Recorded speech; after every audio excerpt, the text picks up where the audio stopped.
Welcome back to the show, Reds. Welcome back to the upper tier. Welcome back to the Shankly Sessions. Another bright morning here on the East Coast. There is a thread of rain, but it's fine and dry at the moment and all. Really, really nice. Bright and all. So we're here. We're going to talk about the game on Friday night. Aston Villa at Villa Park. Second last game of the season, in a season that's been extremely laboured, I would say. It's been a tough old task following the team this season, creating content and all the rest, and just like the rest of you, I can't wait to see the back of this season, to be honest. But in terms of the information coming out of the club and the news and the reports coming out of the journals close to the club and stuff like that, I think we could be in for more of the same. Because it's looking at the moment not dissimilar to Amarin at Man United. It looks like this club is going to roll the dice and slot again, spend again in the summer and go again in August. And are we going to find ourselves in a position like United where they stuck by Amarin, said they were going to stick by Amarin, and then it just got to a point where it was just untenable? And I think we're kind of really at that stage as it is, aren't we, really, in terms of, okay, yeah, we've had, when they talk about mitigating factors, okay, yeah, we've had injuries, there's no doubt about it, but look, every team gets injuries. We've certainly had an imbalance in the transfer window that we did. Kind of maybe too many changes to kind of bed in. And the significance of players that left and not being replaced properly. Not getting Gahey over the line was significant. And various other things. Obviously the tragedy of the Gold Course, rest in peace, my brother. But yeah, no, really, it has been a really, really tough season. But if we purely look at it from a footballing point of view, the slow reaction from the manager in not reading the room and the understanding that the brand of football he wanted to play and the formation that he wanted to play, that just didn't work, just wasn't working, and he stuck with it and he stuck with it and he stuck with it. And like we spoke about how good this manager was last season in terms of some of his in-game changes and formations and stuff like that, and how well he adapted last year winning the title, and some of those key games where at times in a match we would change formation 3 times nearly in order to change things around and win games and stuff like that. That abandoned us this year. This year he decided this is how he was going to play, and it didn't work. It looked foreign to the players. We started out those 5 or 6 games at the start of the season, but like it just looked, even in those games, just so laboured, you know, tough to get over the line. But of course we took them because we were winning, but then it all came unstuck, and it's just been, it's hard to justify now keeping the manager in place. It's very difficult justification. We can see at the game at the weekend, hardly anyone showing up to greet the bus coming in. You know, the booing of the subs, the booing at full time, the booing at half time. It's quite toxic now, and I don't think I've ever seen in my time following Liverpool, which is from 1978, I don't think I've seen such a detachment between the fans and between the team and the club. You know, we've seen the toxicity of the Hodgson era. We've seen how it was towards the end of Brendan Rodgers' era and stuff like that and all. Really, really tough. Even Benitez in some respects towards the end. But I think this is even more than that. I think the wave of discontent in terms of the manager and in terms of his treatment of players at times, and in terms of his press conferences and post-match press conferences, and not actually seeing and reading the room at times, has driven a massive wedge between the fans and the manager, and also you could argue between the manager and the team. We seen the footage last night from him leaving. He left the Salah and the Robbo going away party early. Now, take out of that for whatever you will. But it's just, I suppose, on the back of the Jurgen Klopp era, it's really, it's difficult because there was such a togetherness. In fact, if you look at the Klopp era, the tightness and the togetherness in that era at times also might have cost us silverware, because at times it was very difficult for Jurgen to make decisions that needed to be made because he was so close to the team. He called them his boys, you know. So it's an interesting balance and a conundrum that has to be fixed. You've got Xavi Alonso sitting in the wings waiting. You've got Chelsea sniffing around him like crazy, but he'll want to get something nailed down pretty quick. You have the soundings coming out of the club that we're going to stick with Slot. So the situation we find ourselves in, if you go into next season and after 4 or 5 months it's toxic and not going well, and the football and the stuff that's reared its head this year rears its head again, and then a lot of these managers are tied down. They've got jobs. Maybe Xavi Alonso goes to Chelsea, maybe Iraola goes to Man United, or whatever it is, whoever's in the conversation. Then what do we do? Then we're scrambling. Then do we ride off another season? You know? Because obviously Slot then has to go, and then what do? Do they pull the trigger on Stevie coming in for 6 months as a caretaker till they decide something in the summer? I don't know. It's a huge risk, a massive risk that in the past with other teams we've seen has failed, and I think action is required now. A lot of conversations coming out about Michael Edwards at the moment and stuff that's been going on in the background and all that kind of stuff, and obviously Hughes as well, and it's hard to know.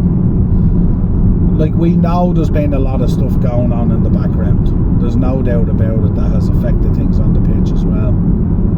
You know, when Mo Salah's going in and pleading to be released from his contract, we have a problem, you know. And then of course we got the news Robbo was leaving as well, and that's tough to take. These are two pillars, two icons that we have followed now for the last decade nearly, who have absolutely lit up our screens, our hearts and our minds at times, you know. Giving us such unbelievable memories. So this one has been a difficult one, but second last game of the season, we literally have really very little to play for. I'd be shocked if even these players could find a way to stumble out of things in the Champions League. But we're away at Aston Villa. Villa at the moment, I mean, it's not unusual. Villa, just like day flows into night, you can be guaranteed with 10 games to go, Aston Villa have a drop off. Happens literally nearly every season. Aston Villa 7 weeks ago were in a title race. Now they find themselves in 5th, looking over their shoulder. The question is for Unai Emery, what team is he going to field on Friday night? Has he got his, are all eyes on the Europa League final now? Again, would I expect them to fall out of top 5? No. But where the significant issue in this as well is who's going to finish 6th. Because if Villa finish 5th and win the Europa League, then 6th gets a Champions League spot. And that's where Chelsea might be kicking themselves, especially with the result the other day against us. Because we were so poor. They weren't usually better, but we were so poor. But you felt at times Chelsea could have won that game. So they'll be sickened if 6th gets this spot and they end up finishing 7 or 8 or wherever they finish. Would be significant, and especially in their situation where financially they're under extreme pressure. But for Villa, you would think kind of, I don't know, will he name quite an unchanged side with the Europa League final coming up? Is he confident enough that he could stave off whatever's behind him? even by doing that. And then I suppose he's probably looking at us and going, sure, even if he fielded a semi-second string team, would Liverpool still have it in them to go to Villa Park and get the job done? Because we know it's again another ground for us that's not always a happy humping ground.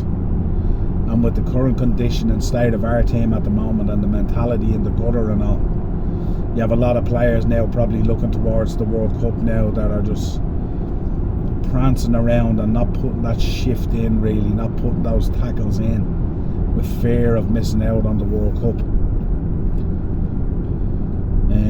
So this is kind of weird game. Friday night game, you know, I'd always be looking forward to it. You know, Liverpool playing early in the weekend as well on the Friday night. You know, you could get the 3 points on the board, lay down a bit of a marker, but there's nothing significant in this. You know what I mean? It's just for the longest time now we've just been labouring through the season. I mean, once we dropped out of the Champions League and once we dropped out of the FA Cup, that was really it. It was done, you know. There was nothing else really to talk about.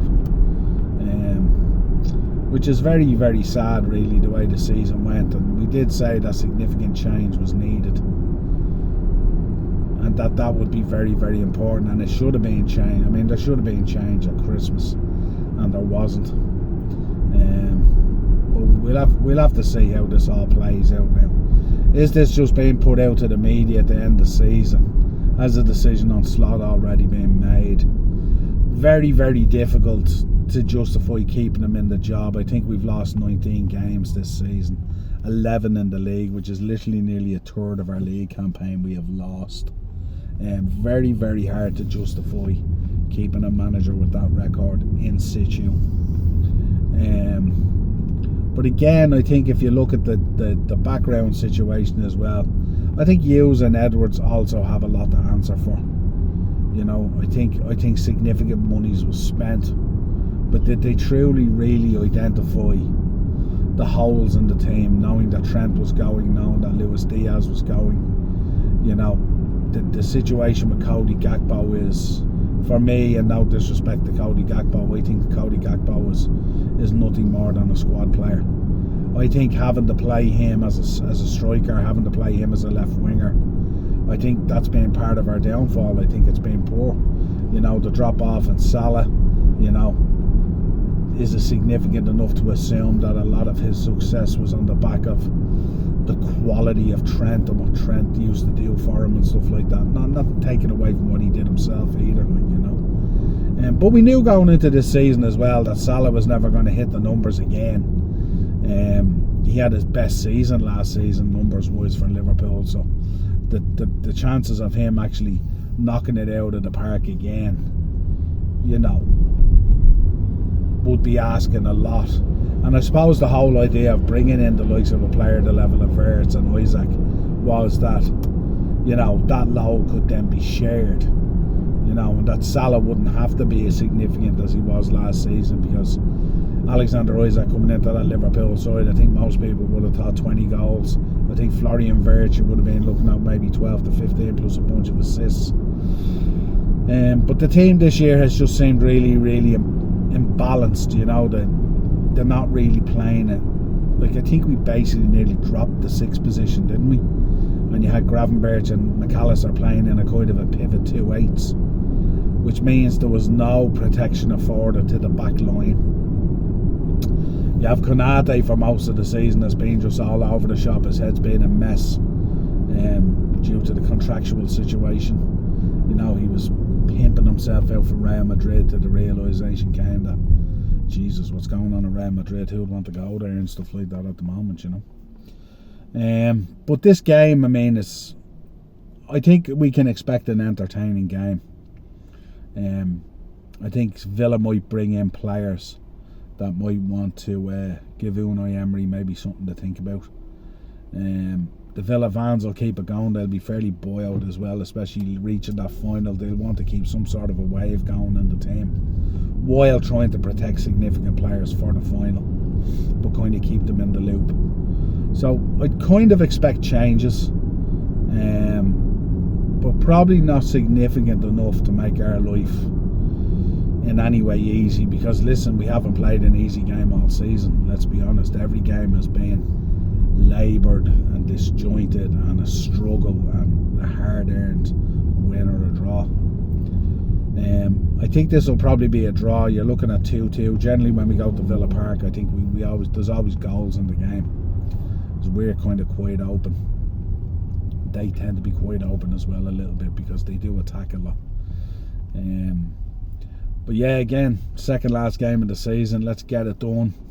Then let's give Salah and Robbo the send-off that they deserve. Obviously we're not doing it with any silverware or anything of significance, bar probably maintaining a Champions League spot,